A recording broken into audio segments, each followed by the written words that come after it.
Whakatapu ke ta ha mai. Whakatulo ke ka kai tupu ai whanua ko kenpela ai ha anana wala. Whawheta e lau maali e lelei pe tamasi i pinis kalauni tupo toa ulukalala.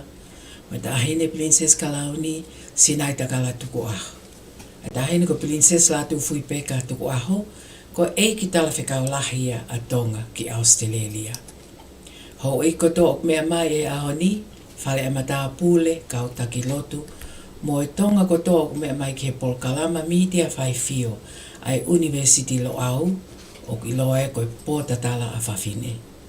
Ko au Luciana Laftani whakahoa atu i hoa tātu site a hatou taha o me ua noa ua me loto kenpela.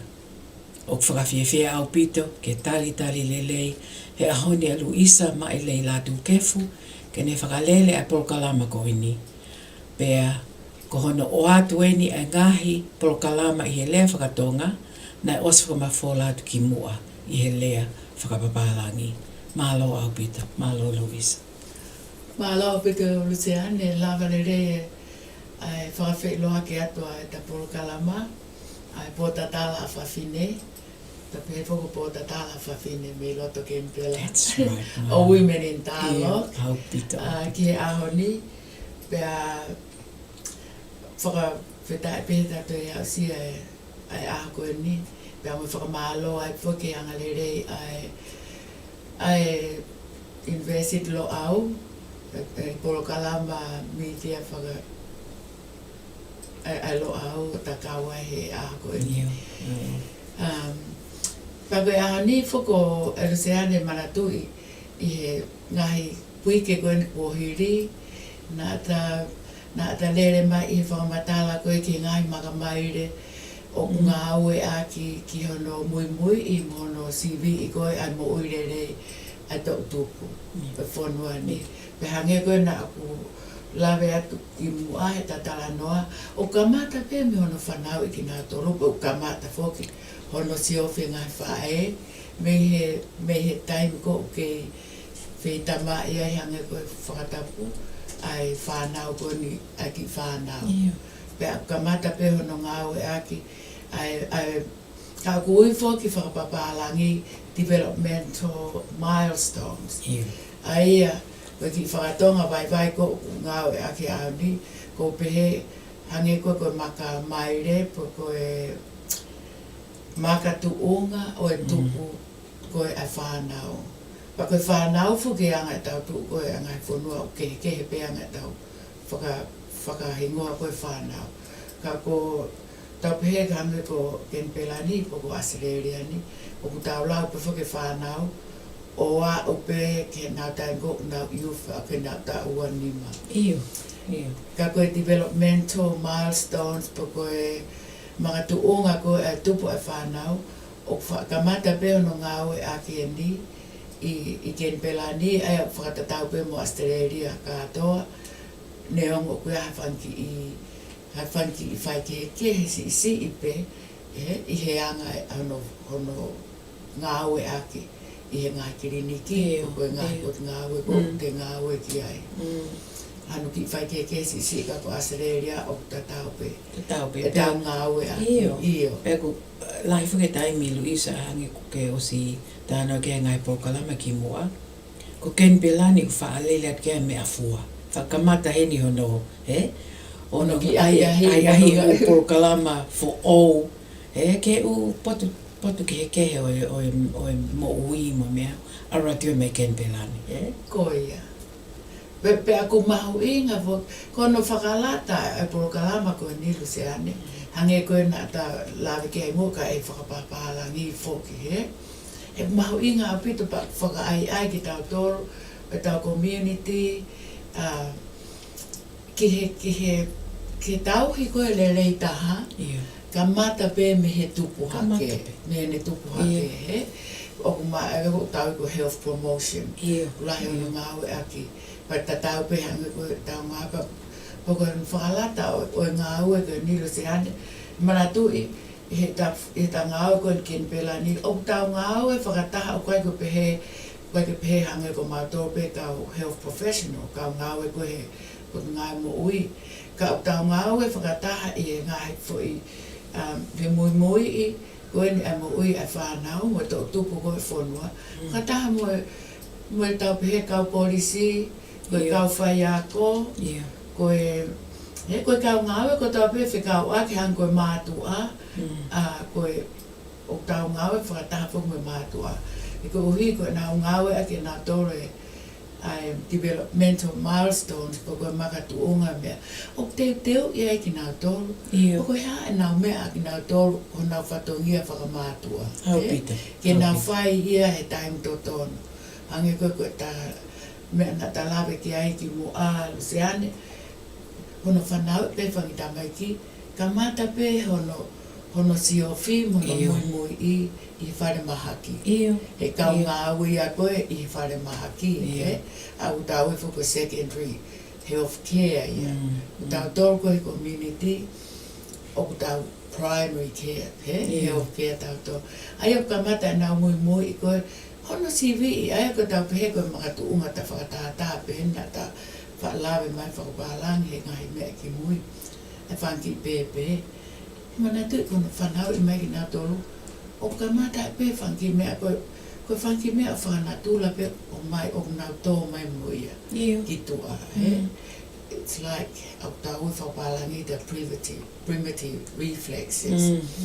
He kona hop mai pe ka ore kai os mono nā tuho nā toi ka sen i o nā ngutu ka mata nau ki komo. Nai mea whanatula pe he. A puire vai ko primitive reflexes po ko whanki mea whanatula pe whanau i mai pe ki nā tōru moia. Ka koe whanki mea maho inga. Maho inga. E Luisa he pau ke he whakasio e mō tōlu kau nesi kau toke tā. Ko pau ke lawa ki ta masi i hono he aho pe whiha. Ke ne ai hono ki whai ulu pe ko ai hange ko lau ai hono ki tuhu ko no ngutu whanki mea nea ngop tau pe ta tō koe ke o koe, but it's significant He toko nia ke mātua. Toko nia ke mātua hange ko homo mai mo no ki tuhu hono ngutu mea e whaki aku mono. Pea pehere vai ai pehe mo le vai a. Koe mea ko hoko he mea. Ka koe mea ngā au e koe ni developmental milestones. Na e tupia o mai whakatawe whakia me tau World Health Organizations. O sta mai e whai mape koe ke tau follow, ke tau mui ai. Maho inga au pito e mea koe. He koe o pia ngā au e ki rewa he ngahi whanua koe nau kau fo ki he kau taha whakataha koe mo ui a mamani. WHO. Koe ngai whanua ni eo ke he pe ka kono mahu inga ea e whanki mea fua koe ni o tau ngā au e ake he mea. He koe hui koe ne a taha mai pe ki pe koe ki tu ar se ane o atu rewa ki tau tōru koe kau ngā au e ki tu ar i e community o hoko atu. E o ka mata koe ai pe ngai step ango pe ku whai a ai koe a he wike ono pe walu. Waki hoko e patawanga reo whakatau ke i ai mātua ke mai mea ko hoko i he tau pot ngāu e mo ui, mo e tau community. E koe ke pehe ko tau tōru pehe ko ngāu mo ui. Hoku iai me me ngai service ko i he community. Mo e kakai me ngai family. O ku tau ngāu e whakataha koe tīme koe he hono whakawhiawhia e koe ngāu e koe he health promotion. Pea kono tau mo afu, ke tau mau, mo wakoi, mo whakaino hino, au tau kakai, ange koe mātua, ko tatanoa when ke mātua, mo tau e Fanau. Ke whahino hino ki nau tolu, i he whaunga koe o whie mau, mai me he kautahala lahi, a koe a mamani. A World Health Organization au tau mui ki ai. E kuna o stuku mai whuke ngai tu uni maho inga. Maho inga. Ke tau mui ki ai pea. o mai le vai ke ngahi pole angangi ko tau tolu. Ko ia. Ai leva whao lewe nau polosia na tau kia tau tolu kau ngā Iyo. Pako mea mahu inga whokia ko hiki fua ko ni ai mo ire rea whanki tamai ki. Ange ko lau, ai ngahi mea ko na tatala noa kia he taim ko na ai whapalangi. Ai mahu inga, ta tau pehe, ai taim ko ngā u he ange ko nana ki lawa ki ai, ai fwoi ulu, taim ko kei vai pe ki a ki pepe. Koe ki lawa koe mahino leo ke mātua, hange koe mea ko ia, mahino leo ke mātua, ai mahu inga lewa ai nau toko ngai koe whangi pepe, ki nau hanga o lango ki ulu koe ki pepe, te kai ke, ai koe tahe ngahi. Ke matu te ki nau lava o iyo. Iyo. O tua ke whakanatula koe nau ulu, ke tu tonu pe. Te kai ke malo i whiunga ki a ke ni hanga o, Ia ke ni hanga o, iyo. Aia Luisa so koe mea koe o ku build leva ai mahenia mo relationship ai kau ngā we mo e whae. Mo e whae. Iyo. Aia koe timi ia. Iyo. Koe partnership, koe hoa, koe ua pau e pe he kai ke tau lau kato kau ngā we koe he pon ngai mo ui, mo tau kau whai ako, ua pau pe ke kau mo mātua. Iyo. Pake mana tu foku se ani koe mea kotoa pe ia e pure hangu i tau pe he ni Australian. Mea moe, o koe e ngai lao ia. E koe ato tone e mātua, ua pau ke tau whakaapa-apai, he tau ngā ue koe. Koe kulau pa koe, so koe ai koe mea koe te Steve koe ki nā tore wiki onu, wiki walu. Tau pe he re kukamata, ke ki sio, e lava ki te kā sio mai. Kene whakatoka ngai, iyo. Ki kamata rewa ke nau ki pehe i hako nā ulu. Iyo. Ki o lunga taimi si pepe, toi pehe hifu ka tau toko na whoki. Iyo. Koe mea e kono mahu inga ia koe, Koe whanki milestones, koe milestones. Koe ta pehe koe, pehe whoke palofesa, koe makatu unga. Koe mo oni whoku ngāri tonu ene mea. He koe ta whakatonga e pe tau e milestones, koe Makamaile. Iyo. Koe pehe koe nai kamata anu whakaukau e mea koe ni. E se anu ke manatu i koe ua whē mawha. Iyo. Na e kamata e hono ngāwe ake ki mea ngāwe who o koe ni, i Kempelan, pia mo Australian. He koe tangata koe na ni hanga ko whakakaukau ai ki whanki whonga me ngai mahu inga koe ni whanki i mea koe ni. Koe tangata psychologia, toke tā psychologia. Ia me Switzerland. Ko mahala pe, ko manatu i pe tau whangau koe he other thing like o ku tonu ke o manatu. Koe no se ana, psychology, mo mea, ke se ana koe ni. What's his name? Koe pula, the Sean, Piaget. I know somebody else, Fanau mai ka tawa, o se manatu O skai kai la mai ke mea. Po me ta ala mai ka tawa mai ka tawa. Ka taki pe, iyo. Ka taki pe time ni ku ngale whangi mea. Whangi mea ko ia. Ka ko ilo pe man, tō taha ko he whanau mai pani pe. Ko ngale ia naua mea ko ia.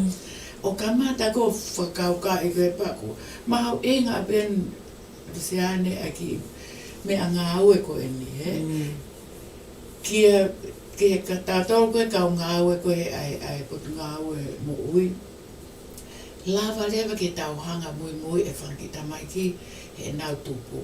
O a o pe ke na tā whuke ta whakamatala, ani ke whanki tamai ke nau hū koe ki hako, papehea ke tau tahaua. Ta whakamatala whakapala. Iyo. He kua pe ki ai hono ke mui, ai ngai makatu. Mau inga o pito, e ko se atu Luisa koe, neongo pe a ta hea whukau noa kau ngā hoe. Ka koe mea mau inga e nau whakasio a development a ki tamasi ko ia pe koe ki tahini koe all the way through. Koe e taimia ko kai ki whatonga ia ki ta mātu a he. Ta koe ku seo mai hao e ne sia ko pe mai, o koe ke whusai e ne lue pe ku whewhenai pe koe ne whanongo, whangi mea ko ia. Ai o koe ki tau whaafakato ngai ta tō mātua ka pick up he ka whai ako pe ko he taimi ako. Mo hange ko mo whenga kakai pe i community he. E te nau pick up nau whakato ka ngai mai whanki mea koe. So ko no aonga koe o mea koe iaru sian he. I lo koe paku hange koe mātua. Koe he nai pehe poke tangata psychologia koe ni ana mahu inga koe tupu koe e whanau o hoko pe he. Hanga koe ta pehe. Ko ne a koe ke nau mahina whiha. Ko ta pehe ke au koe ke he mahina ua. Ko nau lava o tuku pe whakanatula pe ho nau ulu. Koe ke pehe ke te pehe lava o malo he unga nau ki ake. Ke ne hanga o popo i hako nau ulu. Mga mea pe pa kau whakia he palan koe kono toka ngai ki nau toru. E ko he rewa ange koe mātua o nau ilo. Ange koe whangi, ke whangi tamai ki koe ne ofa koe ki he ke tau pehe ko nau whakatokanga, ko nau mahina toru, ko nau lava. Ko te lue holo, te nau sio takai peo mui ki. Pa te mahino le paku tau manatu e whai koe tau mea koe ai o kono siwi koe nau toi nau o ke kliniki o nau lava track he te ai ki mea ai te nau lava lewa follow pa koe te ui mai peke nau tolu nau sio mai ki ta wha koe ia he ai e fuka ngai milestones koe kawa pe e te whanongo e te sio he ai ngai mea e te atamai ki te whakaukau koe me te mahino ange koe ka pau e rea mai e te whae pokahau te sio ki ai pa koe ange koe te nānamu koe te nāmu pe huakau ko te osi whakauka e whanki pepe kai ke koe ngai mea koe nai o ngāwe a ki hene mahu inga ke kau ngāwe ke nau pick up ka nau lava ke nau tala ka pau tō mui hasi haki mo ui koe e whankita mai ki. Ke koe mea lewa koe whai wham koe lau tau ngā ue whakataha mo e kau physiotherapist, te whamalo sino e nau whanki ki a. Ka pai awa tio ku mahina toru te kei peke lava. O hiki. Ia lewa umea ke whai. Ke whai. Aia koe mea lewa ia e mātu a. Pe ālu ai pe hange koe ta lau koe ki whanonga koe e nau e whankita mai ki. Ho nau hala whanonga. Mana tu tata noa koe ni ke tau ta hawa. Ne au koe ki ai. Ko kamata ke mahina fo ke mātua. Whanki urunganga ne takta Fanau. Ono mahu inga koe milestones. E ku ia he uanga ke hia ke tau. Ke kau ngā ue ke nau whakasio whakalelei. Mo whakatawanga e whakalelei mo tāno ke mātua. He tāno mai mātua pe mai si o ke hange ko ki whakalongolongo pe la he taime whakalongolongo pe no whano ki loki Pe te rea ki rea si ane koe ke si o mai ia I lo rewa o kuiai o lava reo ke tau pe o ton ke lava ki pe ko ni po ki ai o whata pe ko ora ke no mahina tol mahina wha o ton ke lava ke ne tala pe ko hao me fe ai sound a lea koe po koe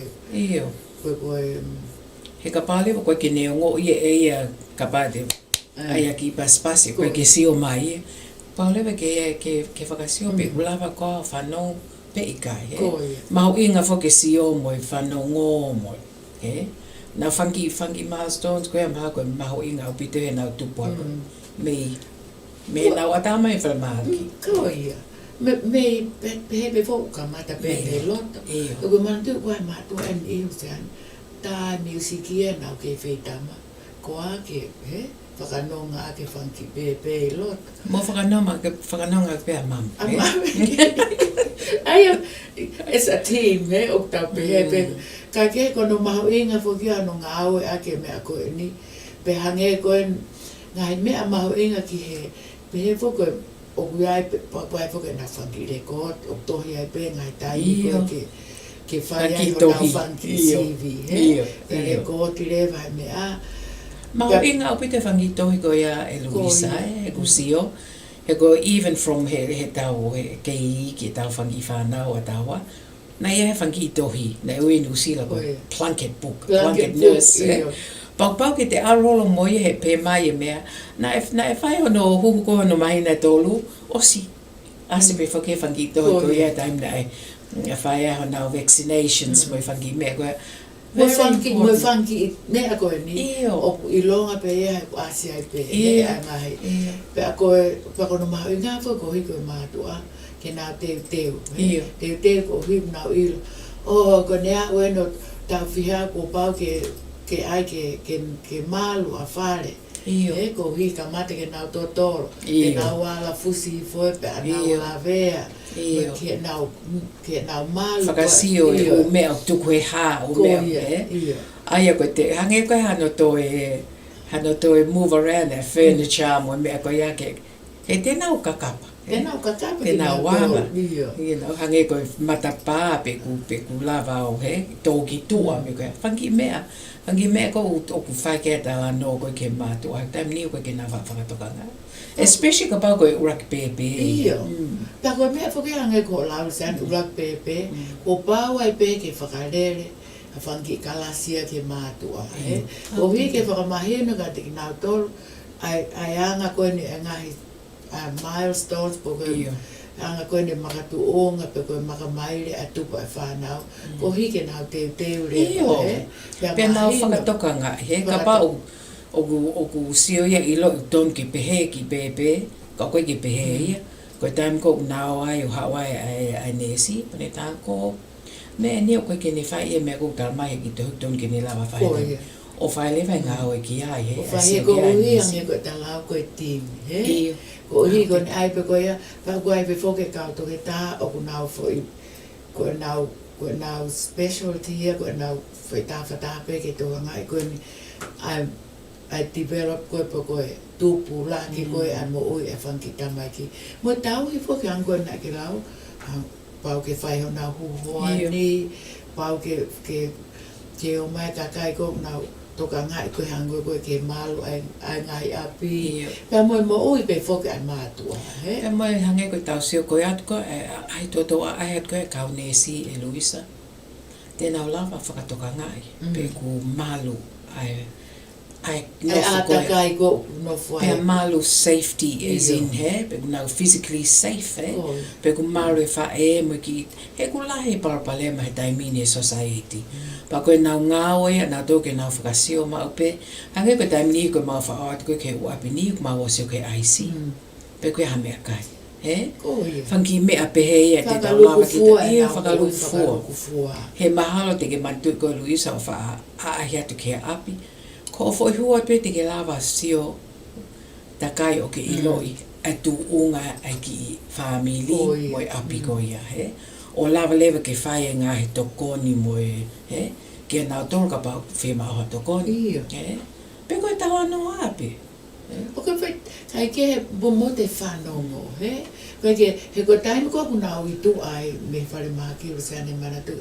Ngai o koe lewa ngai mea ia ko pau ke kau ia, ke whakakato a ke toka ngai koe ne whangita mai ki, hange koe poka ki pepe. Ngahi matakaria ni o ke na to ngai pepe Fafine pepe tangata ko ai na ngai me whaka ko manatu en whao a ke ape ange kau India ko ngai ha ma pe na matu ana to me India o to kanga e na Fanau ke tau na to ko tain ko tonga tau ko oropo o na mo te ma to ke ai Tala mai whae a koe ia. Oku mohe. Oku mohe ia. Ka ku ospalan whak na te perte te aloat whiha. Iyo. Puta mai aku mohe. Malolo. Pak mahino le whaka kita. Ko nau tau hia na tō mahu inga ke malolo. That's right. Pa ko inu vai ko nau inu he kau whaere ko ia te han. Pau peke mā whana ia. Ai ku kau ngai mea whakafonua. Moi mea. I a takai ko e tupu hake whanki pepe. Papu pālewa ke anga ke mo ilo ke kau ngāwe. Kau ngāwe. Ki o te naut na tō whakawhipaki ke nau mea o whai. Unless ka pau te sio tū. O kai te endanger. Iyo. He kuange po koe mea na talawe ke ki mua. Koe tau pen Australian ken pelan o tangau fo ke ngai me tau ngau e aki ken pelan e ko Australia ni mo fo pe ke tau ke te Fanau o ha ke te Fanau I he whainga me pe ko te whia maa pe ai kai ke he pe ke ua e ri a ke Fanau e o neglect pe aua te hanga tā e te Fanau pe aua te ke pehe ke ta o ave nau tō he ta ea ko ki nau tō te nau puke mo me apa te kai ke te hangi ta ia o ave ke toke ta haka pa te pehe whakatu tā maki e maa koe whakasio sio koe a kau ngā oe ki haki e api pe koe ki whāmi te nau lava lewa e lo e pa kau whuki kau whai a koe mea koe whakasio sio haki ta masipu haki ta hine api a koe ka pau kua I longa u iaha bruising pe koa maka hono ki sino I lo lewa kea mea o koko he pa koe whake lao hange ko tau tōko ngā oe ke o ngā mo ui kau whai a koe mea o pāu ke te report he koe ne ta report pe mandate ki tau tōko koe kau ia koe lao Australiani he mea Pe kau whaasio au ia e Luisa Kem hange koe lipoti he whawhainga tā ia tau community pa koe ule hanga ton pe ki he time koe lipoti ai nau tō ka hau hamea ka koe ngā ue ia toka tā koe ko pau kene whai ai me koe ia ka auto sio ka ki tamasi o ko la vea pe kia hamea na ilonga na tā lai pau kene lipoti e ia pa koe mo ui waka ki Fanau ta haku nau lava nā tōto hangai ki nau tō that's right koe mea le vai ai mātua ko nau whatongia nau tō ke nau whakapapau I oku malu ai whangita mai ki mea ngai mea whakatu tā maki ma mea pe ai o kau whu ngai mea ko ia whakapapai he ni Australiani ai ngai matakari ki he mo nau whahinga ngā aue o whai wake nā tatara noa fo ke toko nā wā o hake pe ke oku nā wā ke ki tuunga oku nā wō ai o preschool I hene pa ke he rewa hano toka ngai ki nā tōru ia ke au pito ko ia koe nā he milestones he mga tuunga ia o ke pa oku nā kei whakawhalala pe fo ke hanke kau whai ako koe ai hange koe mātu a mo me apa pe hang ko talau na ki mo a ko taimi ko na ma whaao ke o whai e siwe kau pe kau kindergarten kau tau ni mamo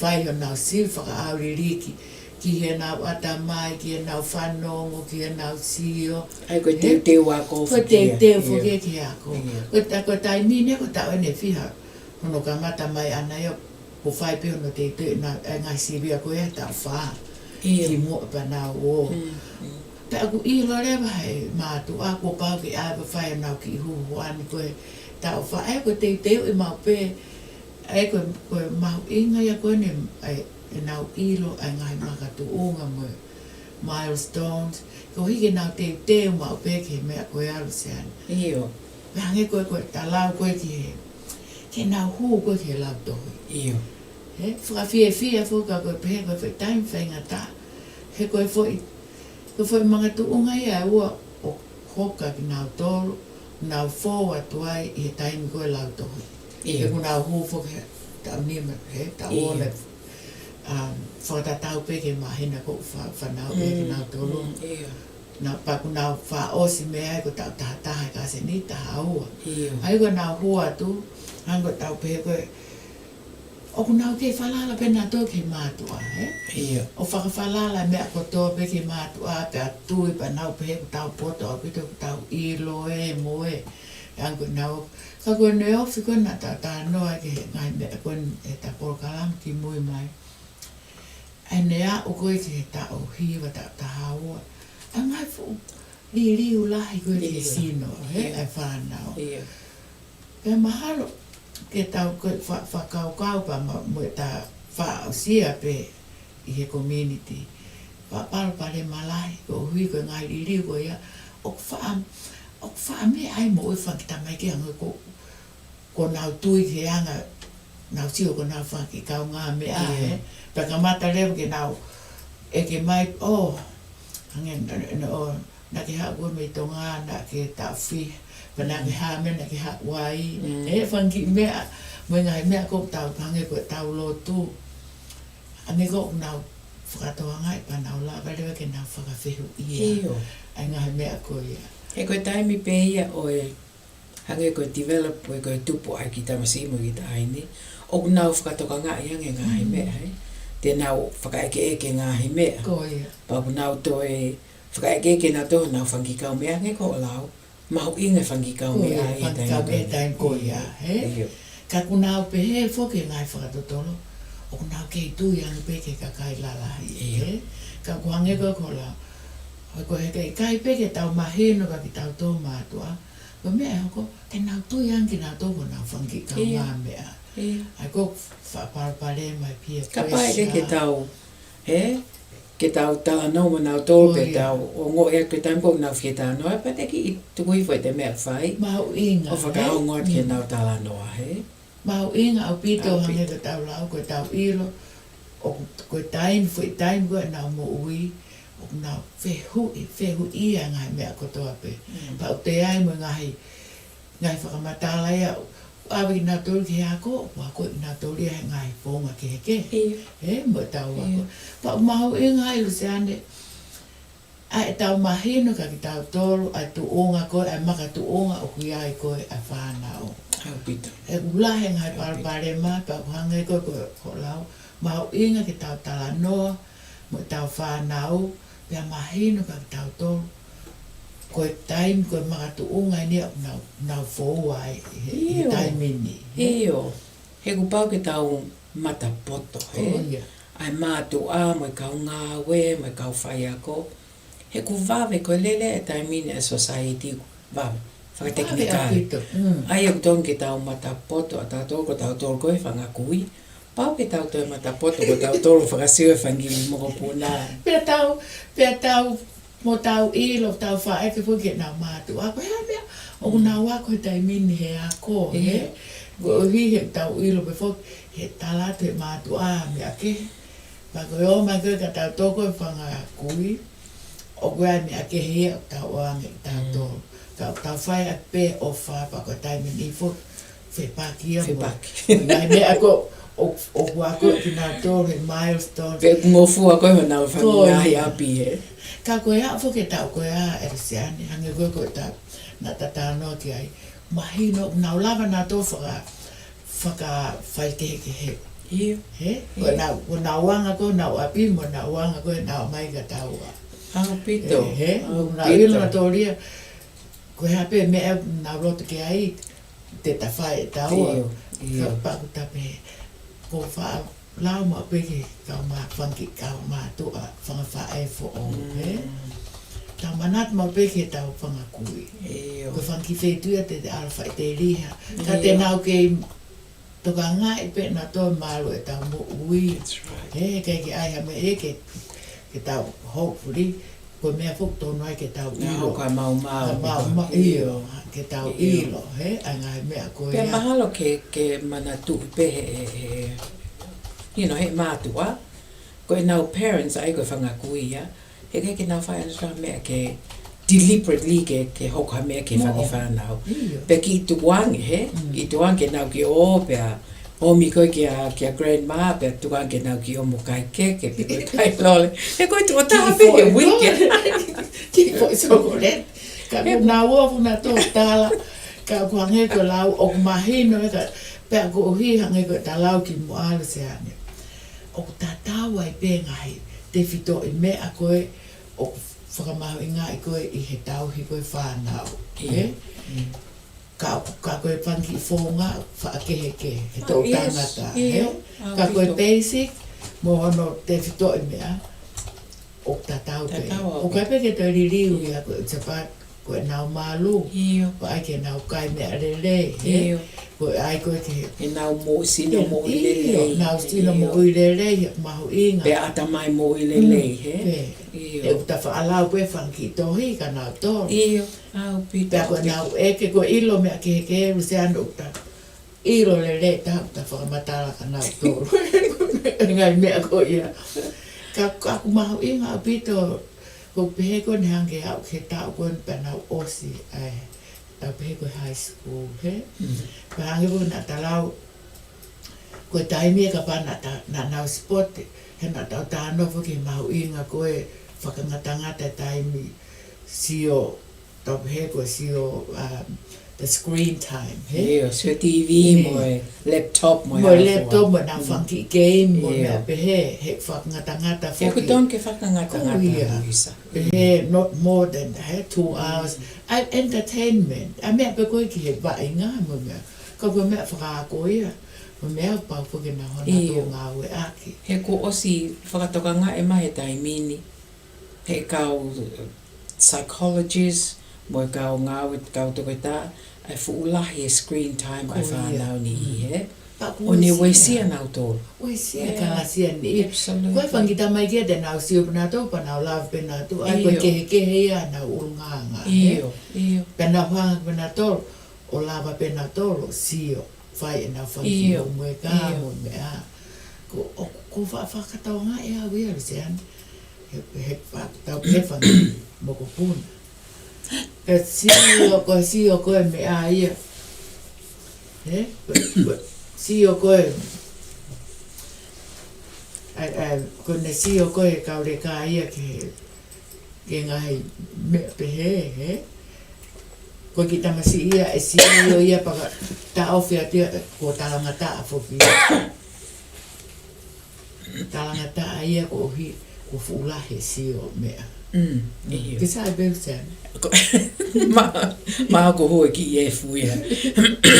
Ka koe tai mo moko fukeno o ken pela Luisa paku. Pena e uha. Mana tu na uha ne po. Uha lai au pito. Pea ko ke mosia pe au ia.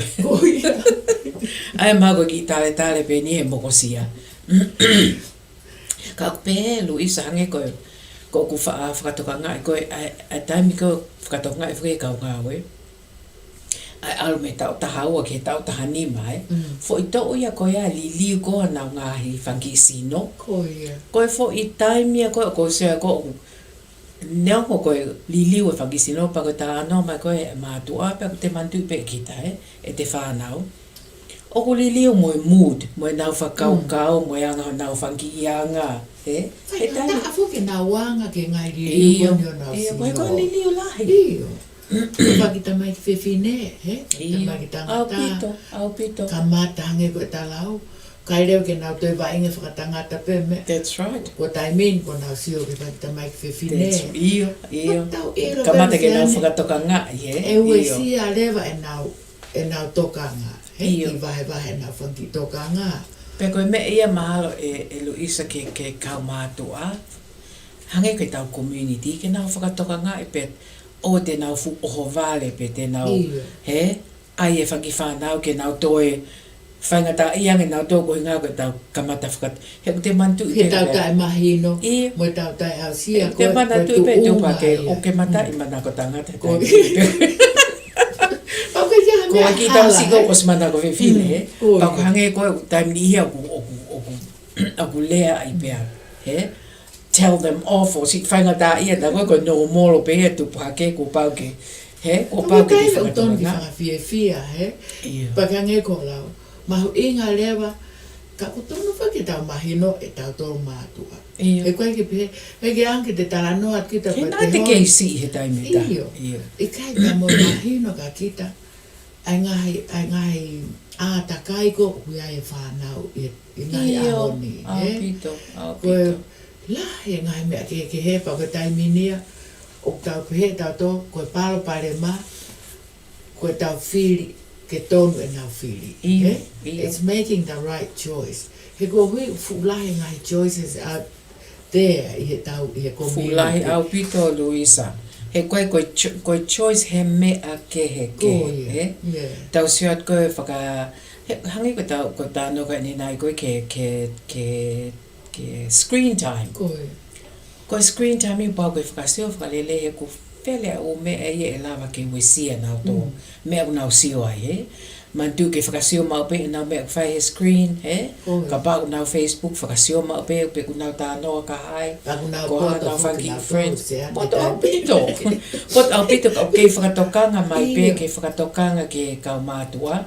E lawa ke nau unsafe, he? Ia au pito. Ko hai he ulahe ka kai bad people, he? O nau whakasio i he you know, i Facebook me hafo e whangi ita maiki, he? O mui i nau tō. Mui i nau tō, ia. Ai au pau ke te whakasio, neo te pe te nau ita, te aro whakasio e nau mea, you have to, he? Ka mahu inga bangu sea nanga ulu.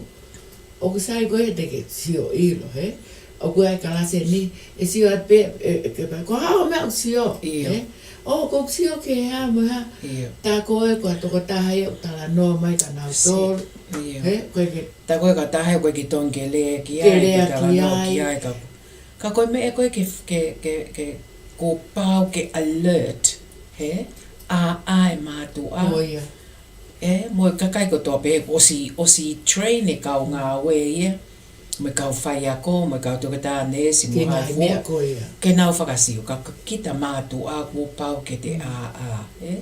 Lele. Pea te eke, pa te ngā ue aki, ai ka kaiko i he community, he? He kui ai pe whoke ngahi, hangi koe ngahi telefoni, he? O ngai telefoni, ko mana tu sea nau hanga hiki mea. A whanki telefoni. Mau inga. Iyo, mau inga, ke nau ngā ue ake. Tau te whito, hangi ko tatana whoko ken pelani, he? A ken pelani, hangi koe child health intake, he? Aia koe mea koe Fanau, ko ngāwe koe ke Fanau. Aia ka pau ke hame o te whia ilo i ke nau mo uilelei. Whai ngā whehu i peru se ane, whikau ake mo uilelei, mo ngai pot ngāwe kehe. Ko te mapu koe telefoni koe ia te nau tā, a te telefoni koe ni te ke tā koe ia ke pot ngāwe whe, koe tā ki whe. Te nau hanga o whare i ki nau tō. Mau inga o whika telefoni. Ia, o whika telefoni. Aia koe child health intake, ni mataha ua whā, hiwa fit. Ni mataha ua whā, hiwa fit.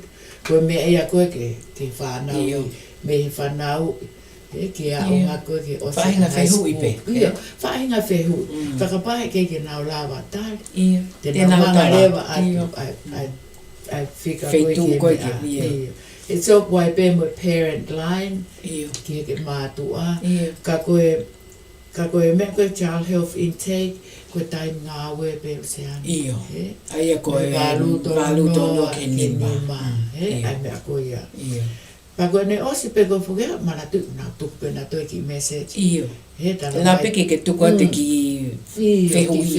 Moho whika telefoni. Mantu ke tuku o whika telefoni. Whika telefoni ke nā tā.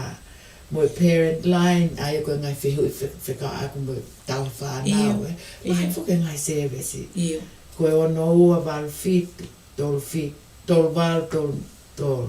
Ono ua walu fitu kata, tolu walu tolu. Pea mo whika rewa ke community health intake, mana tuko whakakātoa ia koe, health koe ke mea. Ono ua... Ka kai ko toa pe. Iyo. Ono ua noa fitu, hiwa fitu. Ia. Ono ua noa fitu, hiwa fitu. Pea mo e toi laini pe koe health direct. Aia koe hoa ua whaen. Toi laini o ko whaatau. Iyo. Tāwaru mau ingai. Hoi whika mau ingai. E ke ko te sio me ke tāwaru noa. Iyo. U te ilo e tāri mai mea tāpe mea whahinga state. Whetu pe Australia. Whetu pe Australia. Ka ko nau mao e information ta tau. Ta tau. Mo. Tāwaru noa. Noa ua. So 1800 022 Iyo. Tāwaru noa ua. 24-hour service. Hoa ua wha. Taimi pe. Iyo. Ka te nau tāri pe e te whehu i mea whainga whetu. Ka te tokanga pe whoki ke te whakatokanga o kumari tōne whehu i. Whakapau kai ke te whiu maari e ki te ki ai te lawa pe o check mo te kautoke